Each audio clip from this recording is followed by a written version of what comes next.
नमस्कार। देश की बात में आप सभी का स्वागत है, अभिनंदन है। आज हम बात करेंगे कि भारतीय जनता पार्टी को देश के स्तर पर और उत्तर प्रदेश के स्तर पर, दोनों स्तरों पर सबसे ज्यादा नुकसान किस कारण से पहुंचा, वो इकलौता कारण कौन सा है।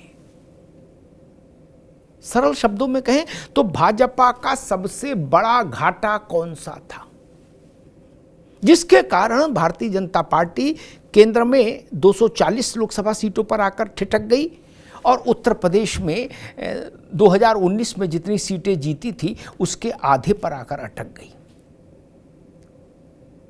केंद्र में ठिठक गई और यूपी में अटक गई। तो वो सबसे बड़ा फैक्टर कौन सा है? आपने तमाम तरह की चर्चाएं सुनी होंगी, तमाम विद्वानों ने अपने अपने ढंग से कारण बताए हैं, लेकिन अगर हम इसकी खोज करें कि सबसे प्रमुख एक कारण कौन सा है, वन लाइनर क्या है कि भाजपा की ऐसी स्थिति क्यों हुई, तो मैं बताता हूं।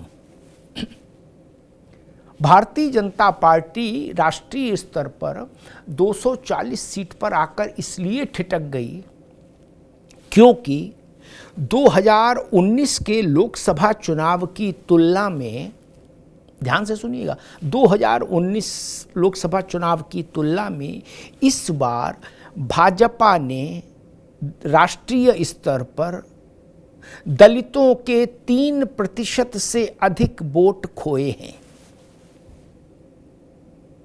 यानी दलित मतदाताओं की नाराजगी के चलते भारतीय जनता पार्टी को 3% का नुकसान उठाना पड़ा दलित वोटर्स के बीच में। अब दलित की आबादी चूंकि देश भर में इतनी ज्यादा है और उनका वोटिंग परसेंटेज भी अच्छा रहता है, तो उसका 3% बहुत हो जाता है। बड़ी आबादी है दलितों की देश में, उसका 3% का नुकसान हो गया 2019 के मुकाबले 24 में। बस भारतीय जनता पार्टी की टैली इसीलिए 240 पर आकर ठिठक गई। और एक इसी के साथ एक दूसरा कारण है इसी ढंग का, वो ये कि अगर हम ओबीसी को दो हिस्सों में बांट दें, एक थोड़े सरसब्ज ओबीसी और दूसरे बहुत वंचित ओबीसी वर्ग, तो जो थोड़ा सरसब्ज वेल ऑफ ओबीसी है उसमें भारतीय जनता पार्टी को राष्ट्रीय स्तर पर 2% का नुकसान हुआ है 19 की तुलना में।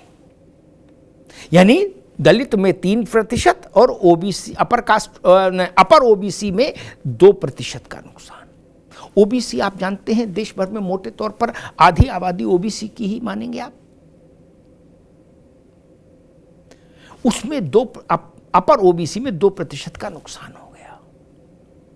अब इतने बड़े नुकसान के बाद कोई चमत्कार भी आपको 272 तक नहीं पहुंचा सकता, स्वाभाविक है। अब दलितों से भारतीय जनता पार्टी को ये दलितों की नाराजगी क्यों है, इसके कारण आप लोग जानते हैं कि एक नैरेटिव बना लोकसभा के चुनाव में कि भाई भारतीय जनता पार्टी अगर बड़ी मेजॉरिटी के साथ आई तो वो संविधान बदल देगी और संविधान बदलेगी तो आरक्षण खत्म कर देगी। दलितों का, ओबीसीज का मुख्य विषय था आरक्षण,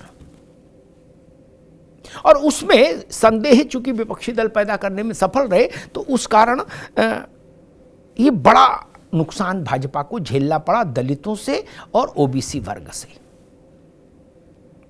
ये आंकड़े आए हैं सीएसडीएस और लोकनीति के अध्ययन में। ये प्रामाणिक एजेंसी है जो इस ढंग का काम करती है।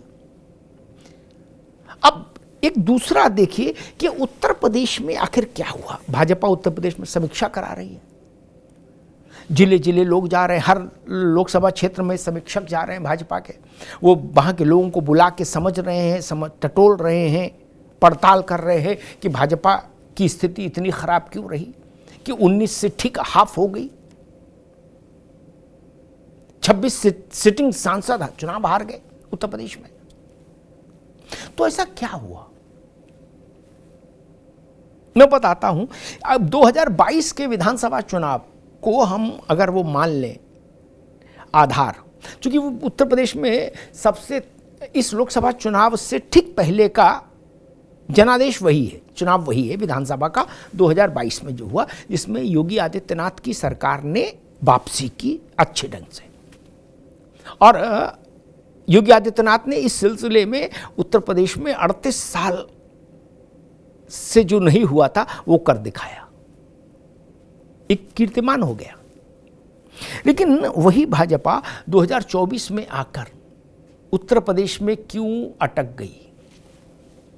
अब लोग कह रहे हैं कि अगर उत्तर प्रदेश में भारतीय जनता पार्टी 19 का प्रदर्शन भी दोहरा देती, 66 सीट्स का, तो भी भारतीय जनता पार्टी की बल्ले बल्ले हो जाती और 272 का आंकड़ा भाजपा छू लेती केंद्रीय स्तर पर, राष्ट्र के स्तर पर। लेकिन क्यों नहीं कर पाई? इसका कोई लॉजिक होगा? बाकी तो मुंडे मुंडे मतर भिन्ना, तमाम विद्वान अपने अपने ढंग से समीक्षा कर रहे हैं, लेकिन आंकड़ों के आधार पर समझिए, और ये बड़े विचित्र आंकड़े हैं। 2022 को अगर आधार माने विधानसभा चुनाव को, तो 2024 के लोकसभा चुनाव में उत्तर प्रदेश में भारतीय जनता पार्टी ने 12% गैर जाटव दलितों का वोट खो दिया। 12% गैर जाटव दलितों का वोट भाजपा ने खो दिया। इसको यूं कह लीजिए कि जो 12% अतिरिक्त गैर जाटव वोट भाजपा को 2022 के विधानसभा चुनाव में मिला था, वो 2024 के लोकसभा चुनाव में नहीं मिला। 12%। 7% 7% OBC support, OBC vote Bhajpa ने खो दिया विधानसभा चुनाव के मद्देनजर, अगर वो आधार हम मानते हैं तो। अब सोचिए 7% ओबीसी वोट खो देना। ओबीसी की आबादी, फिर मैं वही कहूंगा, लगभग आधी मान लीजिए, उसमें 7% आपने खो दिया। जो 22 में आपके पास था, गंवा दिया। और 3 से 5% इसमें माना जा रहा है कि 3 से 5% अन्य छोटे छोटे समूह थे जिनके वोट 2022 के विधानसभा चुनाव में भाजपा के पास थे, वो इस बार नहीं रहे, और जातियां हैं। लेकिन एक स्पेसिफिक उदाहरण में यहां डिस्कस करना चाहूंगा, जिसका बड़ा शोर हुआ था लोकसभा चुनाव के दौरान। पहले चरण से लेकर और अंतिम चरण तक वो शोर होता रहा, वो नैरेटिव गढ़ा जाता रहा। आप उसको सुनेंगे तो आप भी चौंक जाएंगे कि अरे सच्चाई ये है। 2024 के लोकसभा चुनाव में उत्तर प्रदेश में भारतीय जनता पार्टी को हर 10 राजपूत वोटों में से 9 वोट मिले हैं, यानी 100 में 90, अर्थात 90%। ठाकुर वोट भाजपा को लोकसभा चुनाव में उत्तर प्रदेश में 90% के करीब मिला है। और सबसे ज्यादा हल्ला इसी बात पर मचाया गया था कि ठाकुर नाराज हैं, ठाकुर नाराज हैं, ठाकुर नाराज हैं। भाजपा को हराने की कसम खा ली है। कोई कहता था गंगा जल हाथ में ले लिया है, कोई कहता था गंगा जल के साथ तुलसी का पत्ता भी रख लिया है। किसी पंचायतों की खबरें आती थी कि वहाँ पंचायत हुई, यहाँ पर। लेकिन हकीकत ये रही कि 90% राजपूत वोट भारतीय जनता पार्टी को मिला उत्तर प्रदेश में 2024 के लोकसभा चुनाव में। CSDS का सर्वे का आंकड़ा यही कह रहा है। अब आप देखिए कि कई बार पॉलिटिकल नैरेटिव और वास्तविकता, उसमें कितना अंतर होता है। एक इंप्रेशन देश भर में यही था कि भाई उत्तर प्रदेश में ठाकुर नाराज है, देश भर में ठाकुर नाराज है। उत्तर प्रदेश का मैंने आपको बताया कि 10 में से 9 ठाकुर भाजपा के पास वोट कर रहे थे 24 में।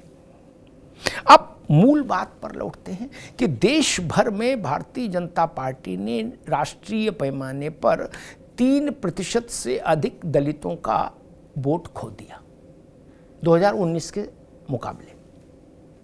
मेरी दृष्टि में भाजपा के 240 लोकसभा सीटों पर आकर अटक जाने के पीछे सबसे बड़ा प्रामाणिक कारण यही है। और 2% उसने ऐसे ओबीसीज का वोट खो दिया जो अपने वर्ग में अति वंचित ओबीसीज के मुकाबले थोड़ा वेल ऑफ माने जाते, थोड़ा ठीक माने, अच्छे माने जाते, संपन्न माने जाते हैं। उनका वो जो वर्ग है, अगर हम उसको 2 हिस्सों में बांट दें तो पिछड़े और अति पिछड़े, तो ये जो पिछड़ा वर्ग है उसमें से 2% का नुकसान हो गया भारतीय जनता पार्टी को राष्ट्रीय स्तर पर। ये नुकसान बड़ा था और इस नुकसान के बाद ये संभव ही नहीं था कि भारतीय जनता पार्टी अपने दम पर बहुमत का आंकड़ा पार कर ले। अब दलितों का, पिछड़ों का भरोसा, आपको याद होगा कि 2014 में जब भारतीय जनता पार्टी ने आश्चर्यजनक ढंग से लोकसभा का चुनाव जीता तो उसके पीछे दलित और ओबीसीज की भूमिका बड़ी थी। 2019 में भाजपा जब और मजबूत होकर उभरी लोकसभा के चुनाव में तो भी दलित और पिछड़ों का उसके प्रति जो झुकाव था वो उसका मूल कारण था, क्योंकि बड़ी आबादी हो जाती है मिलकर दलित और पिछड़े। और 2024 में अगर भारतीय जनता पार्टी फिसली है 19 के पायदान से तो उसके पीछे भी मूल कारण दलित और ओबीसी है।